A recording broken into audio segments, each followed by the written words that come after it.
Do you know what's the deadliest mining accident in the world? Over 1,500 people were killed in the northeastern city of Binxihu in China during a gas explosion. But most of these people didn't actually have to die. It happened back in 1942, but now it still holds the Guinness World Record for its death toll of mining disaster. Is it because of the technology and safety measures at the time were not up to date? It might well be, but it's not really what killed most people there. It's because no one tried to save them. This disaster happened in Binxiku Colliery, Honkaikyu in Japanese. That's because the company behind are jointly owned by China and Japan. And no, they weren't friends back then either. The start of this company was actually pretty interesting as well, but if you want to know only about the disaster, feel free to skip to the next chapter. So at the time, Japan's government already had the ambition to extract a lot of resources from China. And that's way before the Second World War. In the early 20th century, and that's still the last dynasty in China, Qing Dynasty, a Japanese company came over to Binxihu and examined the quality of the coal and realized, wow, this is exquisite. And what they did was not ask for permission from China to start a company and a mine there. They just immediately started a mine without asking, hey, China, do you want us to do that? So the Chinese government wasn't very strong either. Instead of arresting the people and get the company out of the country, they thought, hey, we might as well let them do it, but we also want a little bit of share. So after 5 years, guys, it's 5 years of negotiations, the Japanese company finally agreed to let China co-own the company.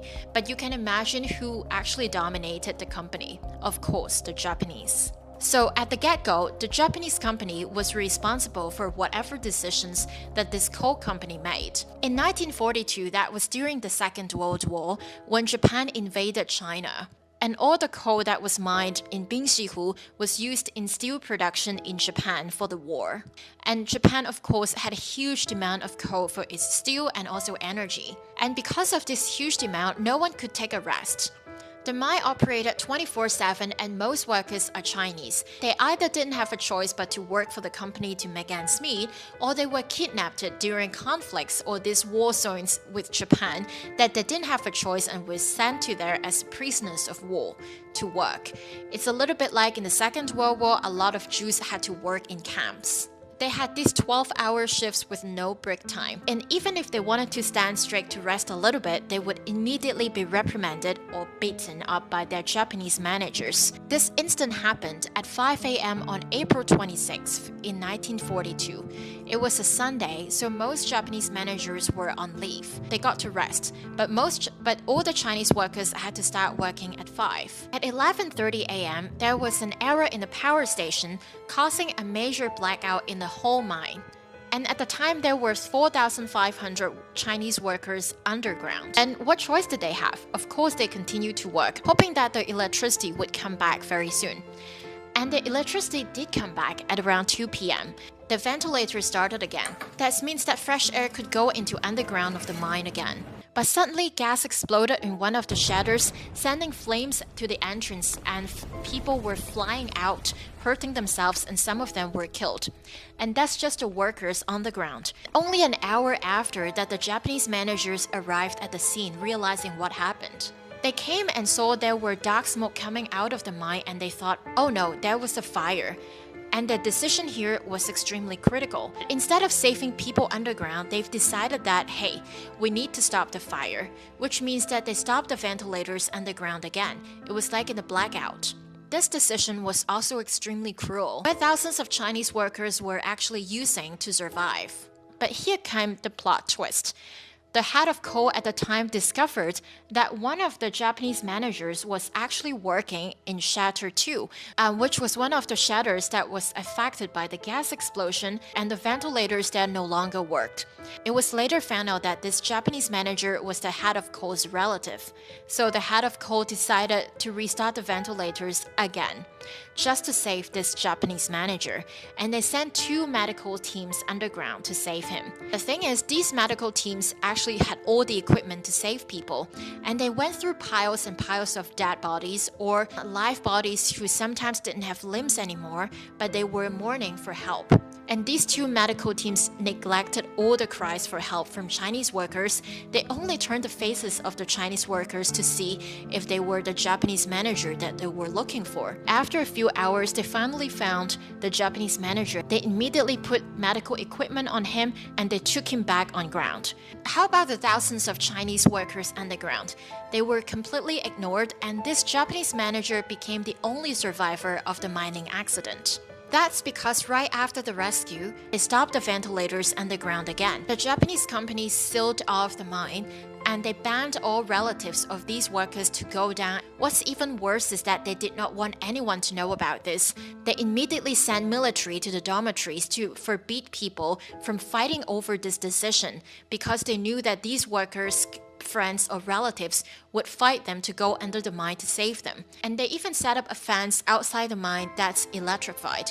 Really worried and anxious relatives and families of these workers were trying to fight their way into the mine. Quite some of them got killed by the fence. And of course, they pleaded with the company to open the mine up and save them themselves without using their medical team. But even that request was rejected by the Japanese. Because the Japanese company actually has something else to do at the time. They had to downplay the scale of the disaster, because internationally, it's not really good news either. They sent military to the company to stop anyone from calling or leaking this information to the media. And in a Chinese language newspaper that they controlled, they published a few paragraphs saying that this is a minimal accident, that only a few people died from it. And they later even blamed it on the Chinese workers, saying they intentionally damaged the system, causing this gas explosion. But the reality was, it took 10 days to even retrieve all the dead bodies out of the mine. Hundreds of corpses were carried out in carts. Some of them were retrieved by their family members, but a lot of them were beyond recognition. These anonymous workers were thrown in a 6,400 square meter ditch. It took 5 layers of body to fill it. This huge graveyard is still standing in China today. So how did the scale of disaster came to light later, considering that it was wartime and the Japanese locked all the news info? Well, actually, along with the 1,500 Chinese workers that died in the incident, there were also 30 students from Japan's Fukuoka prefecture who came to the mine to see how it worked, and they died as well in the incident. So their family members were extremely angry with the company for covering this. They made waves in Japanese media requesting an investigation into the disaster, and that's why the Japanese authorities sent teams to investigate what happened in the mine. That's how the incident came to light. In the official report, Japan said over 1,300 Chinese workers died. But according to workers who survived the incident and were there at the time, they said there could be up to 3,000 workers who actually died, because a lot of them lost limbs, and when they were found, there were only bones. So they could not be sure that 1,300 or 1,500 is a real number. So even though the report found the Japanese mining company was at fault, it only needed to reduce the monthly salary of the head of coal by 1/10. What?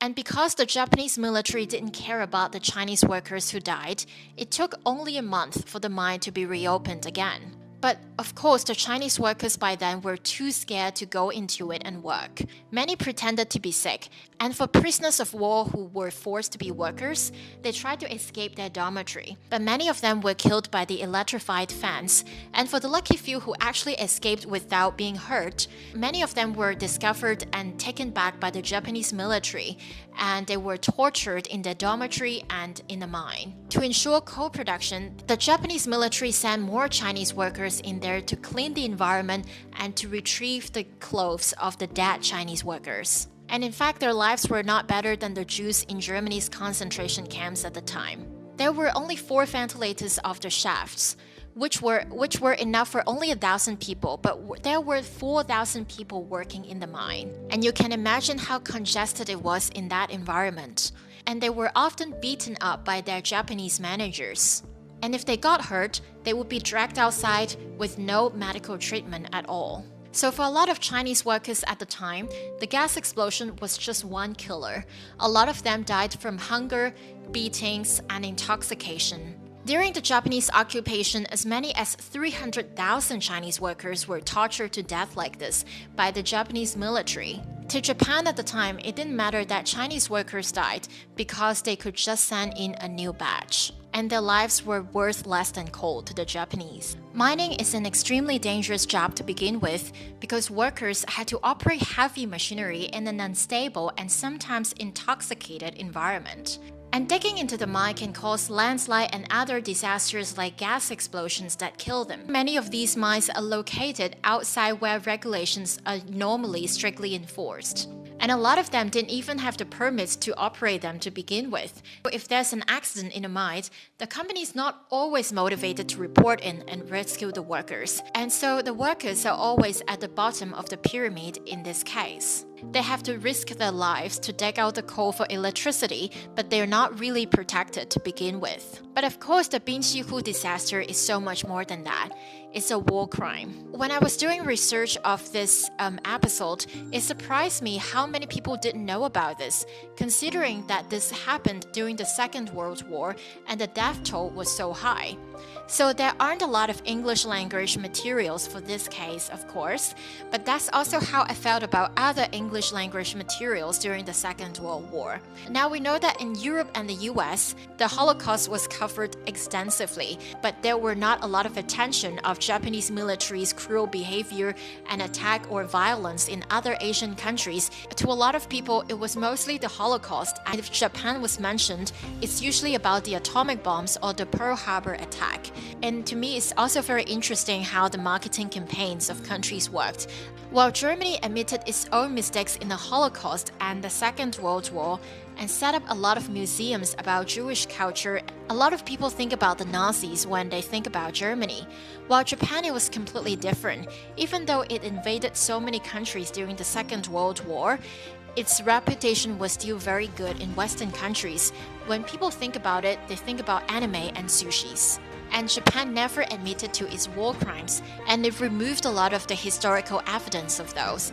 And it even changed the textbook, so no one knew about that. I think it's something for us to think about when we think about how much we like a country and what kind of crimes it committed in the past. That's not to say that I think all Japanese people today have to be responsible for what happened in Binxihu or the Second World War. But for holding war criminals accountable, the first step, I reckon, was to definitely at least acknowledge that this happened. So this is the end of today's episode. Let us know in the comments below what you think about this incident. I see you next time for another environmental crime.